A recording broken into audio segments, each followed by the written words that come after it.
Night is different. In the light of day, everything feels explainable. The roads are full, the buildings are alive, and even the strangest places seem harmless under the sun. But once the world goes quiet and the lights dim, that's when the real world peels back its surface. That's when you discover you were never as alone as you thought. People who work nights know this better than anyone. When you're the only one awake, the only one walking through the dark corridors, empty parking lots, and silent streets, that's when you hear things others don't. That's when you notice the things that don't belong. These are 3 stories from people who took those jobs. They only wanted to work. But the night had other plans. And if you ever find yourself on a night shift, pay attention, because sometimes you aren't the only one working. Tom wasn't looking for anything glamorous. After 2 years of bouncing between dead-end jobs, he just needed something stable. His last job, stocking shelves at a grocery store, barely paid enough for rent, and after losing his apartment, he was sleeping on a buddy's couch. Bills were piling up, and the constant anxiety gnawed at him. The job posting almost felt like a gift when he stumbled across it late one night. Night security, $28 per hour. Benefits after 30 days, no prior experience necessary. It sounded too good to be true, but desperation dulls caution. He clicked apply without a second thought. The next morning, his phone rang. A woman's voice on the other end invited him for an interview that same afternoon. The facility was massive. A distribution center that looked more like a small city than a warehouse. Endless steel walls, rows of semi-trucks backed into loading docks, the faint hum of machinery vibrating through the ground beneath his feet. Tom was led through a series of security gates and narrow hallways before arriving at a small, windowless office where a man in a gray suit sat behind a thin metal desk. The interview was surprisingly short. The man barely looked up from the paperwork. The only real instruction he offered was simple. Don't enter Sector 5. Stay in your assigned areas, monitor the cameras, and call in any real emergencies. Tom signed the paperwork that same day. The first few nights lulled him into a false sense of security. The guard station was tucked into a corner of the vast warehouse floor, surrounded by tall, metal shelving units filled with boxes stacked higher than his line of sight. The station itself was more of a booth. Thick, bulletproof glass, a control panel with multiple screens, and a single heavy steel door that locked automatically whenever he entered. Inside, it smelled faintly of cleaning chemicals and old plastic. A tiny microwave sat on a narrow counter, next to a mini fridge that buzzed softly when the compressors kicked in. On one side was a battered rolling chair, the kind that leaned slightly no matter how you sat. The only window faced the loading dock, a wide rectangle of blackness after sunset. Most of his shift was spent watching the monitors. Each screen displayed a different section of the building. Long corridors of shelves, mechanical arms stacking crates, forklifts resting like frozen insects under the pale industrial lights. Occasionally, a robotic cart would glide across the polished floors, its rubber wheels humming softly as it transported packages from one end of the warehouse to the other. The building was never entirely silent, but its rhythm became oddly comforting. The constant hum of refrigeration units, the faint echo of metal expanding and contracting, the distant whir of conveyor belts cycling on timers. Even the occasional distant clang, a crate shifting, a pipe creaking, felt predictable. Over time, Tom developed a strange companionship with the emptiness around him. It was like being alone inside a giant sleeping machine. But it didn't stay peaceful for long. On his 4th night, something broke that rhythm. He was midway through his 2nd cup of coffee, eyes half glazed as he scanned the monitors, when he noticed Sector 5's camera flicker. It lasted barely a second, just long enough for him to register movement, a faint blur across the lens, and then black. His pulse quickened. The rule about Sector 5 echoed in his head. He shouldn't investigate. But curiosity clawed at him, urging him forward. After all, he thought, maybe it was a glitch, maybe a rodent, maybe something completely harmless. The hallway leading to Sector 5 was different from the others. Darker. The overhead lights here were dimmer, flickering at irregular intervals.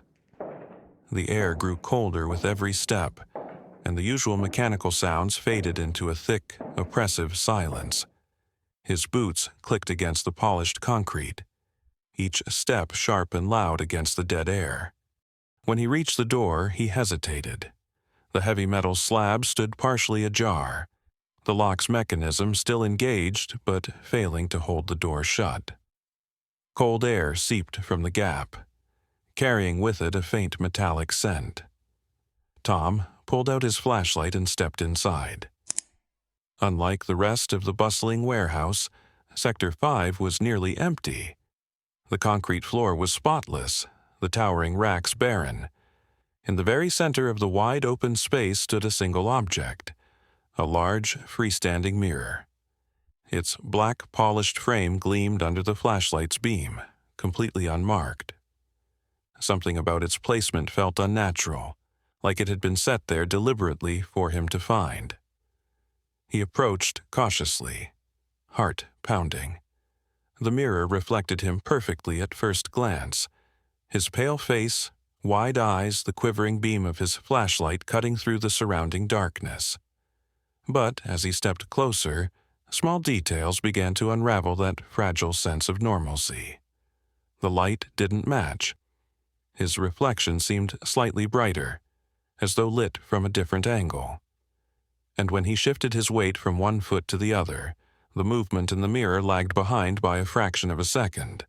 He froze. A thin film of sweat broke out across his skin as a cold dread crept up his spine. His hand twitched, and the reflection followed, late again. Then the reflection smiled. His own lips hadn't moved. Tom's breath hitched, sharp and uneven. The surface of the mirror rippled like liquid glass. The version of himself on the other side leaned slightly forward, its eyes locking onto his with a predatory stillness. For a moment, neither moved. Then the reflection took a deliberate step forward, as though approaching the glass from the inside. Tom stumbled backward, his flashlight beam shaking wildly as panic surged through his chest. The beam caught the edges of the room, still empty, before snapping back to the mirror. The reflection now stood flush against the glass, its hands pressed flat, fingers splayed unnaturally wide. A faint tapping came from the surface. His legs finally obeyed him. He turned and sprinted toward the exit, the pounding of his boots echoing like gunshots in the cavernous space. As he reached the corridor, the flickering lights above him burst in rapid succession. By the time he reached the safety of his booth, his lungs burned and his head spun. Every monitor displayed static. He pressed the emergency call button, but no sound came through. Just static. The screen blinked back to life. Sector 5 was empty again. The mirror was gone. Hours later, as dawn approached and his shift ended, his supervisor arrived like nothing had happened. The man's expression remained calm, almost amused. "You lasted longer than most," he said quietly, before handing Tom his final paycheck.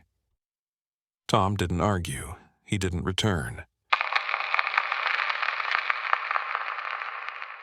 Driving nights was never part of my plan. I had bigger ambitions once.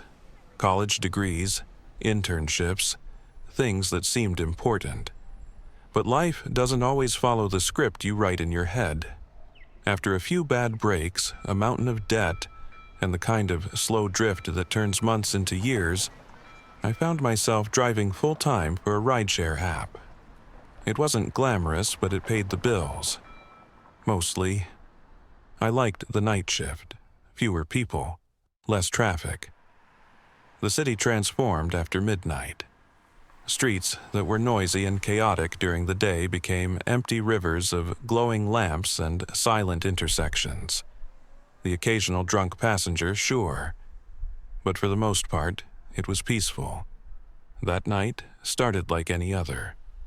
The air was cool, and the city lights shimmered against the wet pavement from an earlier rain. I had already completed a handful of short fares. Most were forgettable: bar hoppers, tired airport arrivals, workers finishing late shifts. The rhythm of it felt almost meditative. At 1:47 a.m., a new ride request popped up. The pickup location was unfamiliar, an industrial zone on the outskirts of the city. Warehouses, auto yards, storage facilities, not the kind of place most people called from at this hour. But the pay boost was good and I didn't question it. As I pulled up, the address led me to a long, narrow road surrounded by chain-link fences topped with rusted barbed wire. Sodium streetlights buzzed faintly above, casting sickly orange halos. A man stood near the curb, half hidden beneath the flickering light. Without a word, he opened the rear door and slipped inside. The door clicked shut behind him. I glanced at him briefly in the rearview mirror.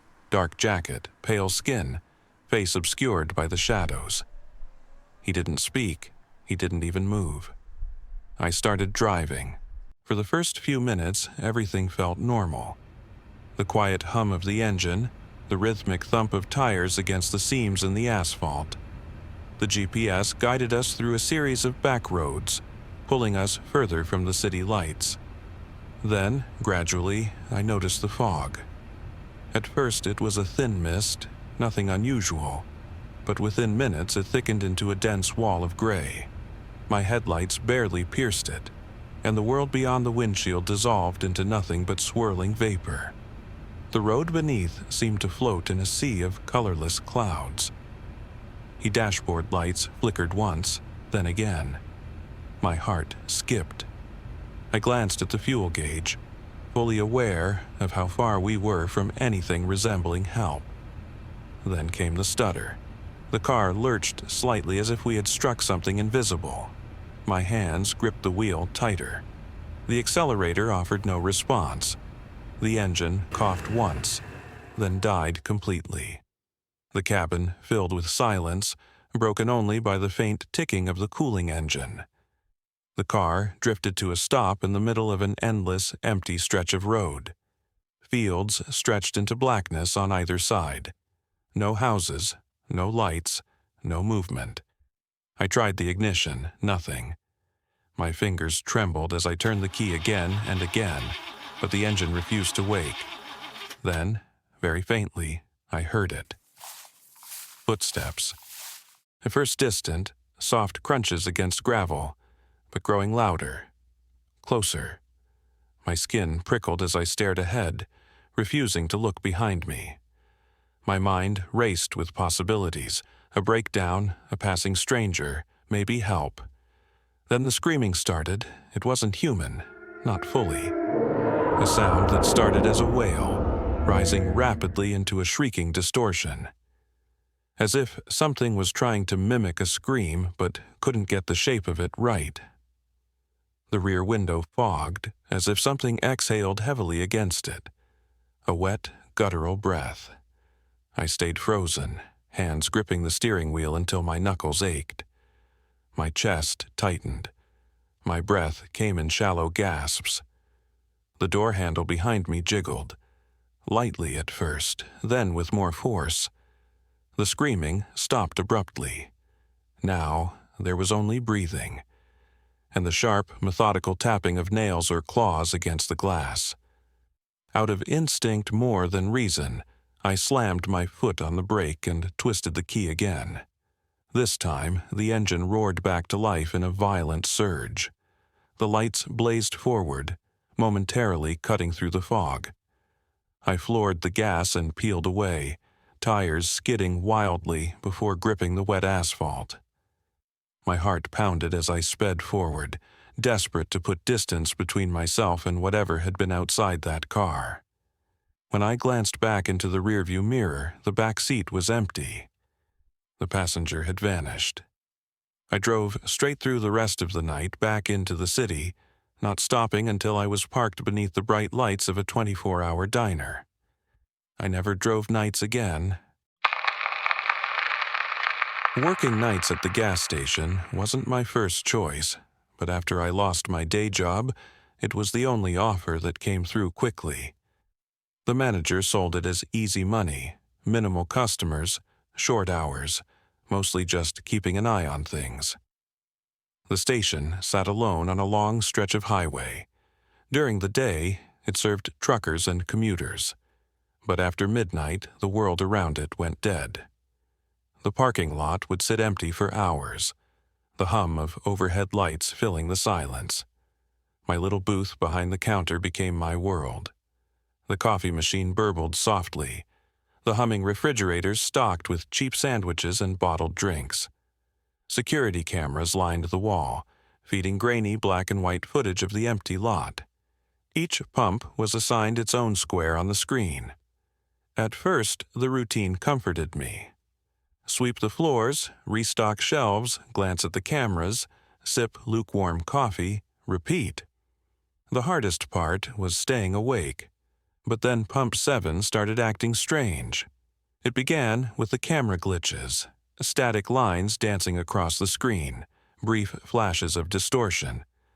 I assumed it was faulty wiring. Then, one night, I noticed the figure. On the monitor by Pump 7 stood a tall shape, thin, unmoving. It lingered just outside the circle of light cast by the overhead lamps. Its features were lost in shadow. But when I looked up through the booth's windows, nothing. The lot was empty. Back on the screen, the figure remained.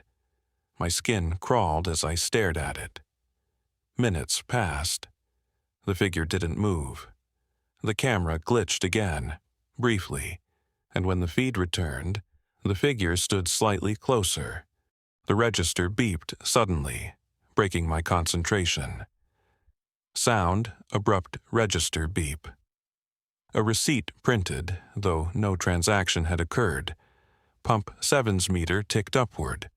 Gallons drained into the void, though no vehicle stood there. Panic gnawed at me, but my feet felt anchored. The store lights flickered violently. The fridge compressor behind me howled like a dying animal. The printer spat out line after line of blank paper. The cash drawer slid open on its own. The overhead bulbs buzzed louder, almost screaming. Then came the knocking. Not on the front door, behind me. On the glass partition separating me from the stockroom. I turned slowly. The reflection staring back wasn't mine. It had my shape, but its head was cocked unnaturally far to one side, its limbs too long, fingers too thin, the face smooth, pale, featureless. But worst of all were the eyes, my eyes, but lifeless, hollow. The figure in the reflection pressed its hand against the glass. Its fingers splayed wide, spreading unnaturally, as though stretching beyond what bones should allow. The humming stopped. The buzzing ceased. The paper printer fell silent. And in that instant, it was gone. The monitor for Pump 7 displayed nothing. The parking lot was empty. I stood there for a long time, unsure whether I had ever truly seen anything at all. But I quit that night. Night work feels like a trade. You give up sleep for quiet. You give up safety for isolation. You convince yourself that nothing changes after dark, that the world obeys the same rules at 2 a.m. as it does at noon. But that's a lie we tell ourselves. Because at night, the thin barrier between us and everything else stretches just a little more. Things we don't understand get closer, and sometimes they reach in. All three of them were just doing their jobs: security, driving, working the counter. They weren't seeking trouble, but trouble found them. So if you ever work the night shift, listen closely. Watch the mirrors. trust your instincts, and if you hear something knocking, don't open the door.